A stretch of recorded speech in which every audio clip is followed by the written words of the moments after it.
Hello, hello, lovelies. Welcome back to interview number 2 for our human design interview series. It's Michelle Wong.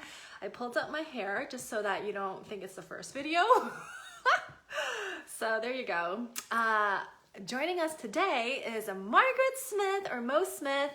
I'm gonna wait for her to come on.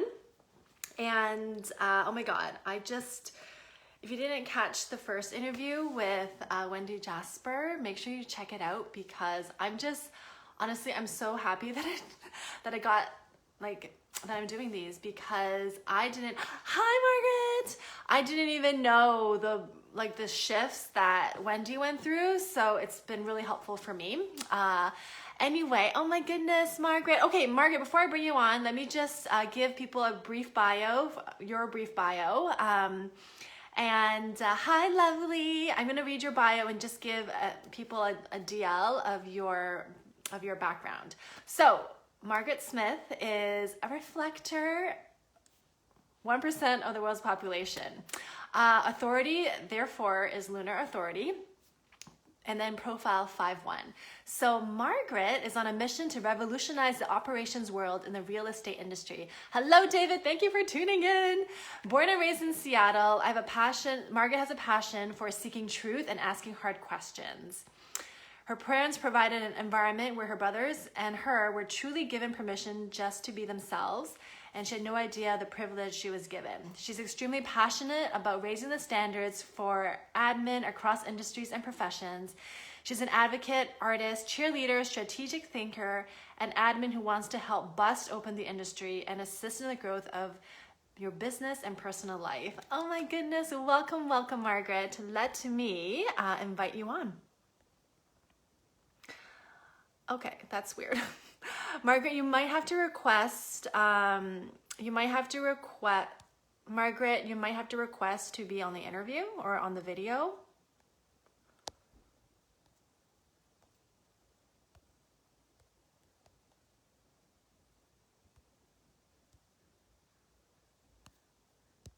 Okay, let's see if that worked.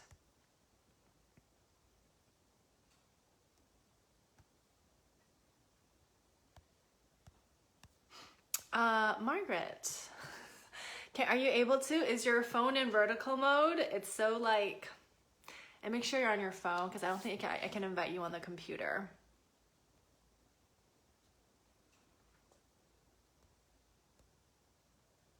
Okay. Anyway, so while we are bringing Margaret on, so Margaret is a reflector and her human design is actually one of the rarest. Not one of the rarest, it is the rarest. Basically, if you know human design or if you understand it, oh, there you are, Margaret, yay. Amazing.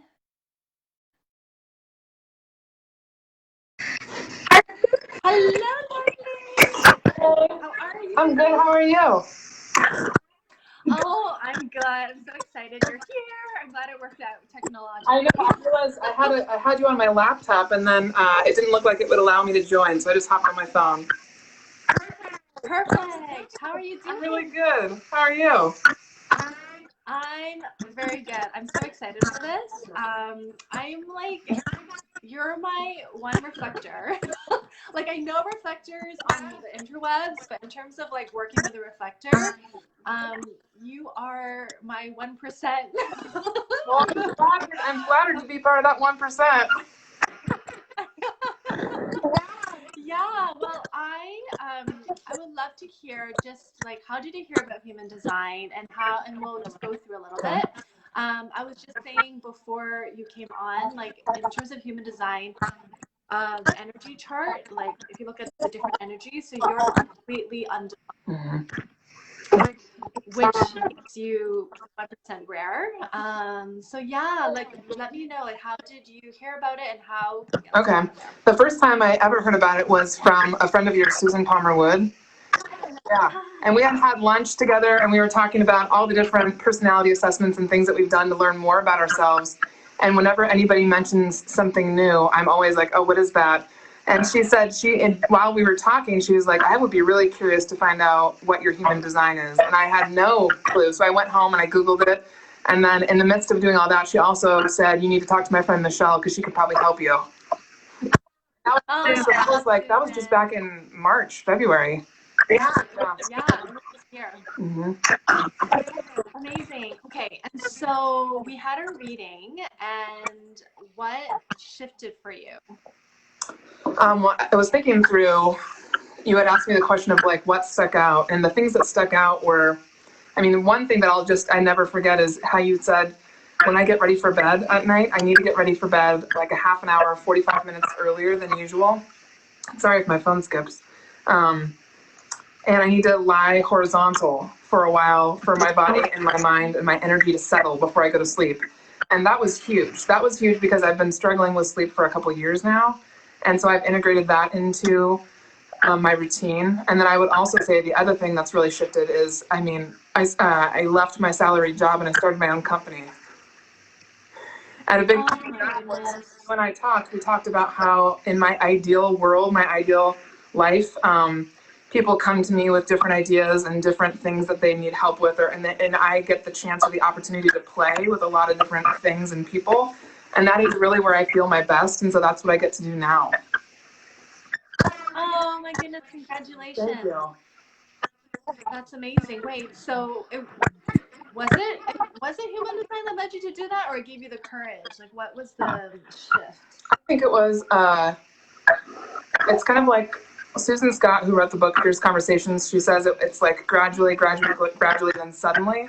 And I think I needed I needed to meet you. I needed to meet Susan. I needed to meet a couple of people in this last year of my life to give me that last push of courage. Because I knew what I was capable of, but it's a big shift from going to a salaried job where you get a check every month to then really having to rely on yourself. And that other piece that we talked about of how much energy it takes me to gather things up and start something.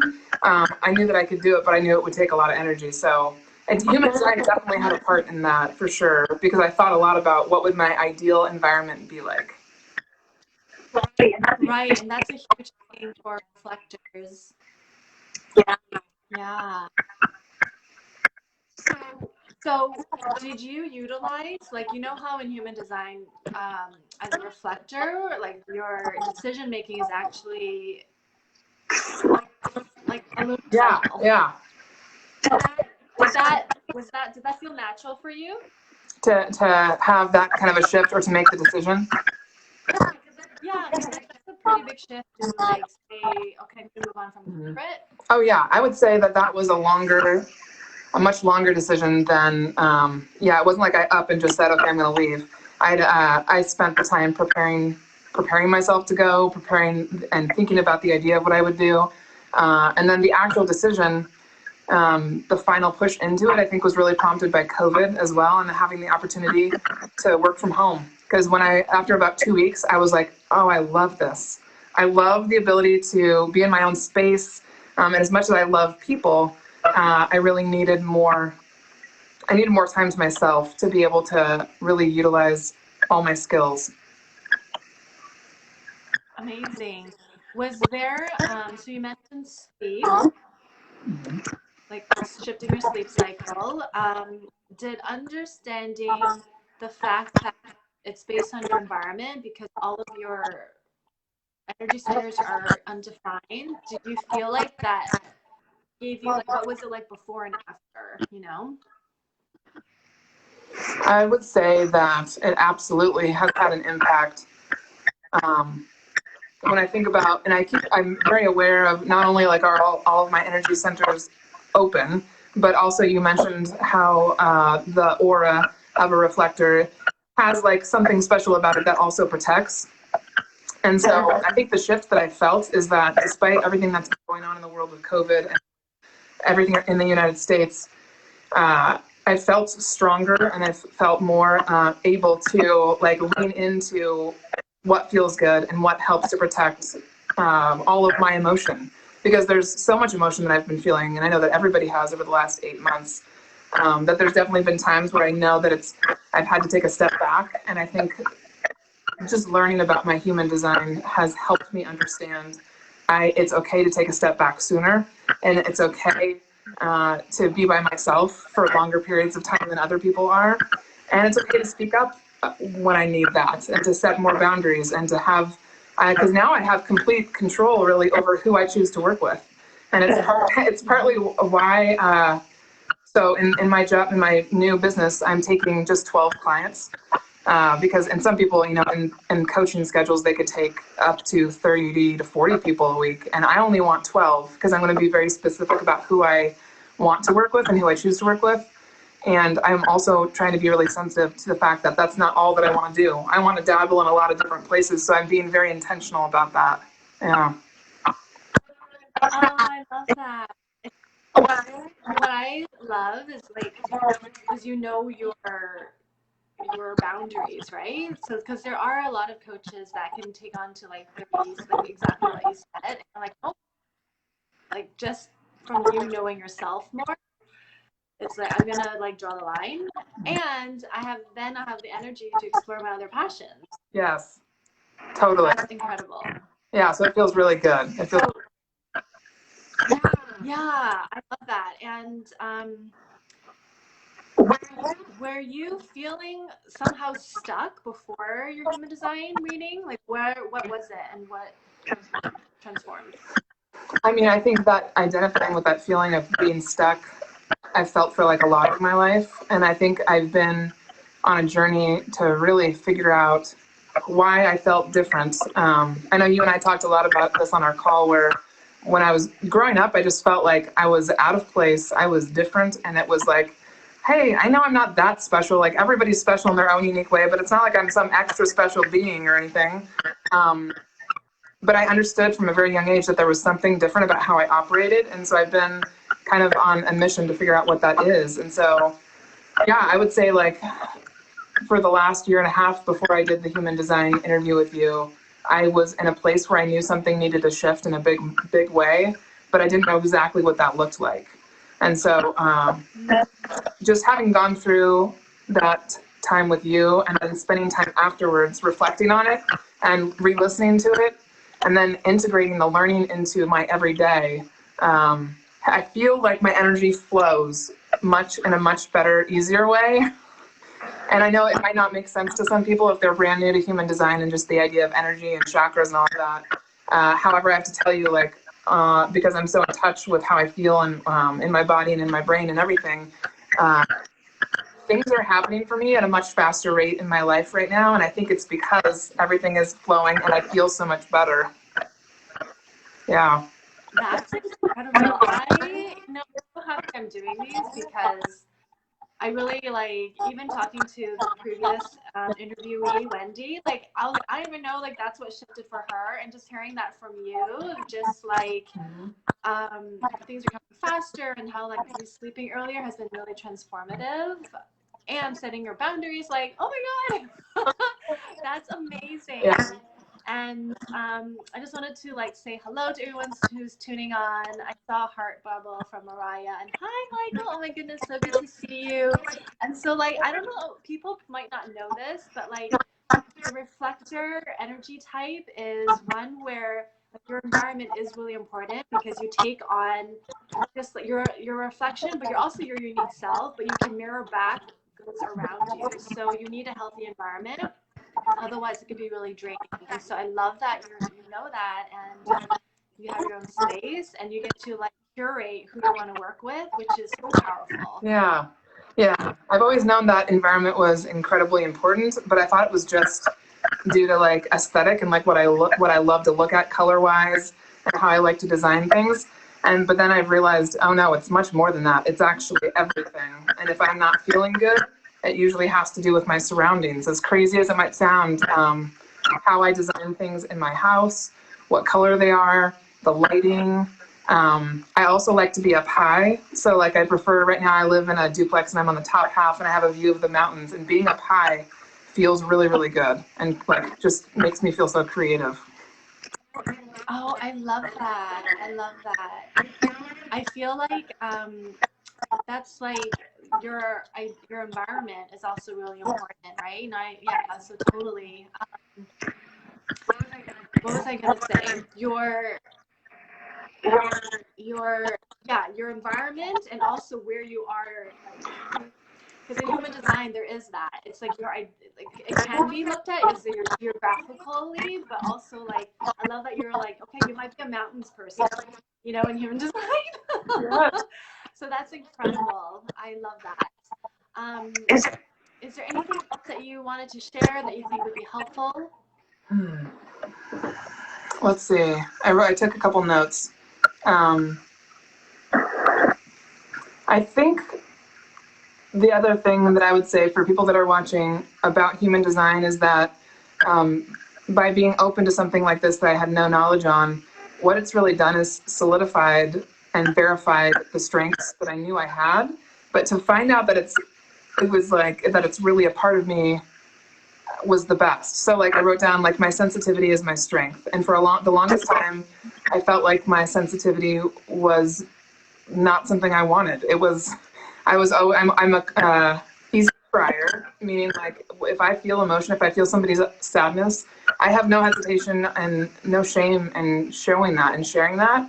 And I've had people say to me in the moment, wow, you're expressing my feelings and how I would like to express my own feelings. I'm not able to cry. And it's like you're crying for me. And so there's a certain power to that, and there's a strength to it, and I have to realize that that's not mine, that's not my own, and it's really and that whole concept is something that I didn't learn about growing up, and so that's been one of the best things about this is that that's a change, like a 1% change that I've been able to make in my life is now I can sit in a room, and if I'm starting to feel really sad or feel a certain different way, I can identify if it's mine or not, and that's huge because then I'm not taking it on and feeling like there's something wrong with me. Oh my goodness, that's so powerful. Like just because it's so easy to take on, like to absorb and think it's ours when really like for you, you're energetic. You're a sampler. It's like you're sampling from your environment, and it isn't yours. So I love that that person was like, you're reacting exactly the way I feel. I'm like, oh my god, you're doing your reflector job, you know. Yeah, and I think because I've had that conversation with you, I was able to in the moment. He was playing music that was very sad, and I started to feel very sad, and I started to cry. And then in that moment in my head, I thought to myself, if I were at home right now, how would I feel? And I was like, I would feel great. I would feel awesome. I'd have my coffee. I'd be in my place. And so that's when I recognized, I was like, oh, this is not mine. These are not my feelings. And it was because of this learning and thinking about it and just having it as a resource that I was able to identify it. And I think when you can identify it in the moment in your life, that's when real powerful change is possible. So that self-awareness is really important. Yeah. Yeah, and I also wanted to say that's like you living in your alignment, your design in alignment, because that's your gift to other people. Oh. Like because you're basically mirroring back to others what's going on.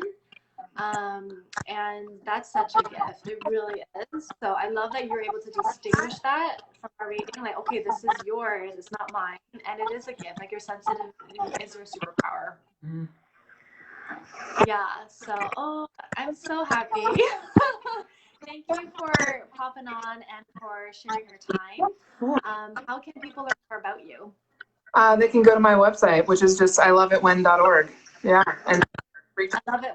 yeah, if anybody wants to talk to me about what the experience was like with you, I would totally be open and share my experience and what I've learned. I think it was really valuable, and I share your information with a lot of people because I think it's kind of the next step for everyone. Oh, thank you so much. Amazing. Well, I will post links to in the description section so people can find you, and this will be also on Instagram and YouTube, so people can find this conversation, especially with a reflector. I think it's incredible. So Oh yeah. thank you so much, Margaret. Thank you. Have a great rest of the day. Okay, you too. Bye.